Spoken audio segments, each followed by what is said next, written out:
এটা ব্ৰেকিং কাইলৈ পুৱা 8 বজাৰ পৰা বিশ্বনাথত চলিব উচ্ছেদ অভিযান 4টা ভাগত ভাগ কৰি চলোৱা হ'ব উচ্ছেদ অভিযানৰ তদাৰক কৰিব অতিৰিক্ত আয়ুক্ত দণ্ডাধীশে দুজন অতিৰিক্ত আয়ুক্ত 6জন দণ্ডাধীশে কৰিব তদাৰক 20খন এক্সকেভেটৰ 10খন ট্ৰেক্টৰ সাজু কৰিছে প্ৰশাসনে উচ্ছেদস্থলীত নিয়োগ কৰা হ'ব 1000 আৰক্ষী নিৰাপত্তাৰক্ষী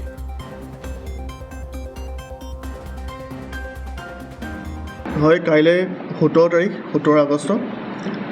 কাইলৈ আমি ননকে জাপৰিগুৰিত আমি কাইলৈ এভিকশ্যন ড্ৰাইভ আৰম্ভ কৰিম কাইলৈ পুৱা ৰাতিপুৱা 8টা বজাৰ পৰা আমি এভিকশ্যন ড্ৰাইভ আৰম্ভ কৰিব লৈছোঁ ইয়াত আমি 4টা জোনত আমি বিভক্ত কৰিছোঁ জোন 1 জোন 2 জোন 3 আৰু জোন 4 দুটা জোনত তদাৰক কৰিব এজন অতিৰিক্ত জিলা আয়ুক্তই আৰু বাকী দুটাৰ তদাৰক কৰিব এজন অতিৰিক্ত জিলা আয়ুক্তই আৰু 6জন মেজিষ্ট্ৰেটৰ আমি ব্যৱস্থা কৰিছোঁ যাতে যিকোনো তেওঁলোক আইন শৃংখলা পৰিস্থিতি মোকাবিলা কৰিবলৈ তেওঁলোকে সক্ষম থাকিব লগতে আমি 20খনকৈ জেচিবি 10খন ট্ৰেক্টৰ আৰু পুলিচৰ অহা যোৱা কৰিবৰ কাৰণে বিভিন্ন লঘু বাহন আৰু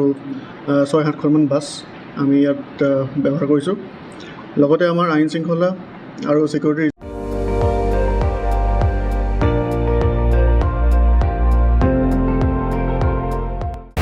আপুনি চাই আছে ND24 সৰ্বশ্ৰেষ্ঠ নহয় সৰ্বোত্তমৰ দৌৰ